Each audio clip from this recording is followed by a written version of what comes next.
નવી પોલિસી મુજબ વેસ્ટ સાઈડના બધા જ રોડ બ્રોડ થઈ જશે, એટલે ત્યાં કટ આવી જશે અને સાઉથ ગેટ બાજુ સરકારી ગાર્ડન બનવાનું, એટલે ત્યાં લોકોની અવર જવર પણ વધી જશે.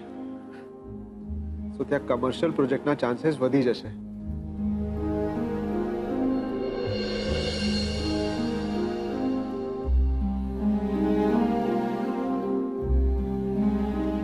Time for a coffee break. અરે અંકલ, તમે? Yes. અંકલ, ગઈકાલે ગવર્મેન્ટે રિયલ એસ્ટેટ સેક્ટર માટે એક નવી પોલિસી ડિક્લેર કરી છે. તો બસ એ જ જોતો હતો કે આ પોલિસી થકી આપણા બિઝનેસમાં વધુથી વધુ ફાયદો કેવી રીતે થઈ શકે. Good. Impressed. બેટા, આ જોઈને મને ખૂબ જ આનંદ થાય છે કે હવે તારું ફોકસ માત્ર ને માત્ર આપણા કામ પર અને આપણા બિઝનેસમાં વધુ છે. ભૂખ્યા પેટે નહીં. આઈ એમ સોરી અંકલ, પણ આ નવી પોલિસીના પોઈન્ટ્સ લખવામાં ધ્યાન જ ના રહ્યું અને કોફી પડી રહી. બેટા, આમ જોવા જઈએ તો મને ગમ્યું પણ ખરું, હા. કારણ કે શું છે કે મને જે પણ અપેક્ષા મારા રૂપેશ પાસેથી હતી ને, મારી બધી જ અપેક્ષા તું પૂરી કરી રહ્યો છે. થેન્ક યુ બેટા, થેન્ક યુ વેરી મચ. અરે નાના અંકલ, તમે શું કામ થેન્ક યુ બોલો છો? આ તો મારું કામ છે અને ફ્રીમાં થોડો કરું છું. તમે સેલરી આપો છો અંકલ. બરાબર છે, પણ ઘણા એવા લોકો છે જે સેલેરી લઈને પણ કામ નથી કરતા, જ્યારે તું આ દિવસ રાત કામ કરીને આપણી કંપનીને વધારે ફાયદો કઈ રીતે થાય એ જુએ છે. અને યસ, ખાસ કરીને પેલા ગાયત્રી નગરના પ્રોજેક્ટ માટે તે જે રાઘવ દાસનું નામ સજેસ્ટ કર્યું ને, ખરેખર મને બહુ ગમ્યું. Very good suggestion. અરે એ માણસ તો એવો છે ને કે આપણે દિવસને રાત કહીશું ને તો એ પણ દિવસને રાત છે ના રાગડા તાણા કરશે. અને પૈસાની લાલચમાં આપણે જે પણ વાત કહીશું ને એમાં હાય હા કરે રાખશે. Good suggestion. હા બેટા, તે એમની પાસે પેલું એગ્રીમેન્ટ તો સાઈન કરાવી લીધું ને? હા અંકલ. બસ તો બેટા, હવે જોઈએ રાજ, જે રીતે કૂતરાને આપણે આમ બિસ્કિટ નાખી અને કૂતરો કેવો આપણી આજુબાજુ આમ પૂંછડી પટપટાવતો ફર્યા કરે, કેવો લાળ પાડતો હોય છે, બસ એ જ રીતે રાઘવ દાસને પણ હવે લાળ ટપકાવતા આપણે જોઈ રાખશું.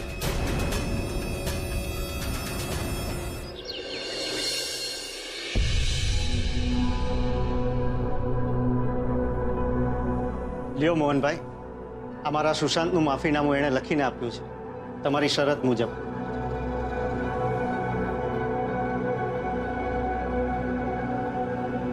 કિંજલ બેટા.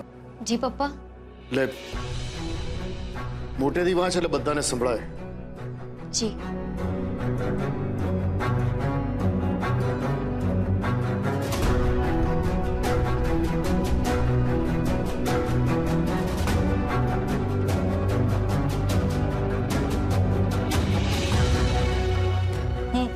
સુશાંત સાગર ત્રિવેદી, ઉંમર 28 વર્ષ, તાપીનગર પોલીસ ચોકીમાં ઇન્સ્પેક્ટર રાણા સામે કબૂલ કરું છું કે મેં કિંજલને માનસિક તથા શારીરિક ત્રાસ આપ્યો. મેં કિંજલ ભટ્ટ સાથે છેતરામણીથી લગ્ન કરવા ઈચ્છી ને જ્યારે હું એમાં સફળ ના થયો ત્યારે કિંજલને ફોન કરીને ત્રાસ આપવાનું શરૂ કર્યું. ચહેરા પર કાળી શાહી નાખી.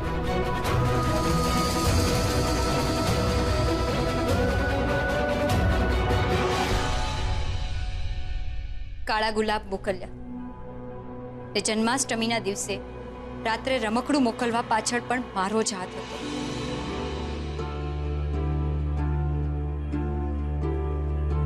જેથી કરીને હું કિંજલને માનસિક રીતે હેરાન કરી શકું.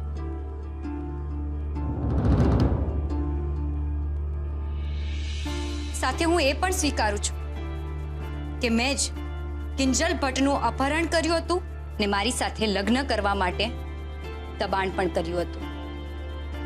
આ પત્ર દ્વારા હું કિંજલ ભટ્ટ, મોહન ભટ્ટ અને એના આખા પરિવારની માફી માંગુ છું. સાથે વચન આપું છું કે આજ પછી હું કિંજલ ભટ્ટની આસપાસ પણ નહીં ફરકું. ને સીધી કે આડકતરી રીતે એનો સંપર્ક કરવાનો પ્રયત્ન પણ નહીં કરું.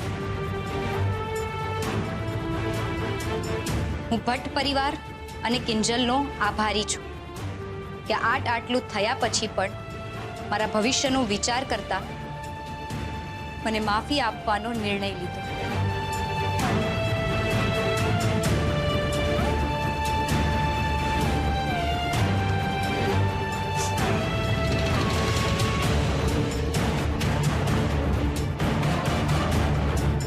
સાગરભાઈ, માફીનામું તો બરાબર છે, પણ આ સુશાંતે જ લખ્યું છે એનો પુરાવો શું? મોહનભાઈ, સુશાંત જ્યારે માફીનામું લખી રહ્યો હતો ને એનું મેં વિડીયો રેકોર્ડિંગ કર્યું છે. આ પેન ડ્રાઈવમાં છે.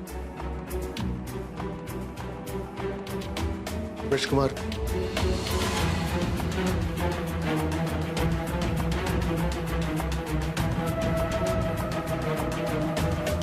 જોઈ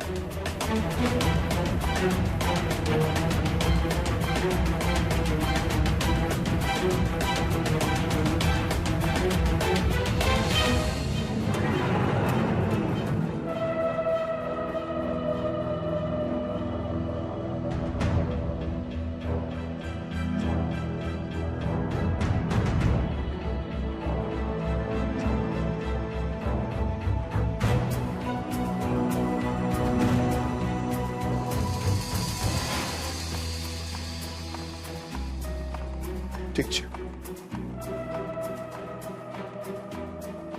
સાગરભાઈ, મારી પહેલી શરત તો બરાબર છે, પણ બીજી શરત તો શું? અદાબ, મારી બીજી શરતનું શું?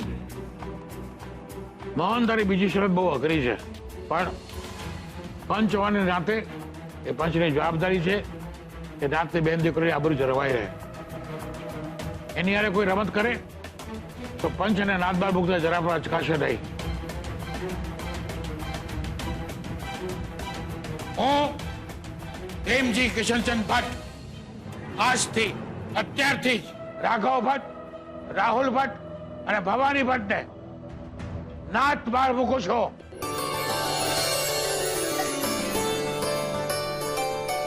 એટલે અદા, જેવી રીતે અમારા ઘર અને દુકાનની બહાર મેં નાતબારની નોટિસ લગાવી હતી, એવી જ રીતે રાઘવ કાકાના ઘરની બહાર પણ લગાવશો? બાપને બોલે લગાડીશ નોટિસ. અદાબ, આપનો ખૂબ ખૂબ આભાર.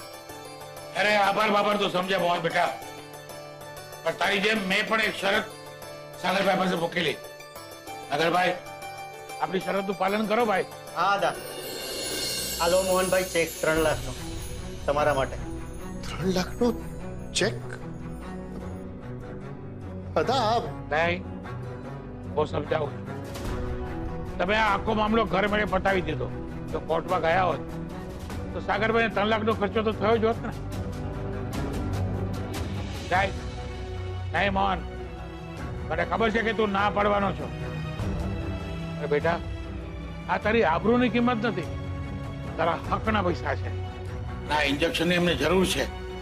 આ પછી હવે પોતાના દીકરાની લગામ ખેંચી રાખશે. મોહન, લઈ લેજે.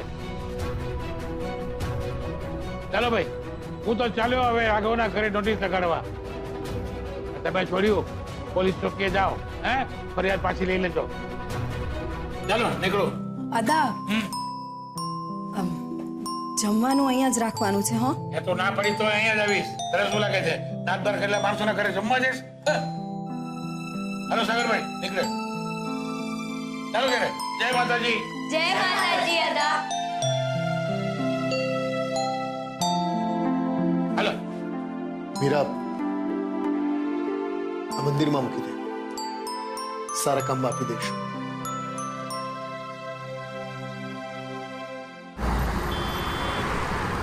જી વકીલ સાહેબ, જી. કિંજલે રાણા સાહેબ સામે ફરિયાદ પાછી લેવાની વાતને પાક્કી કરી દીધી છે.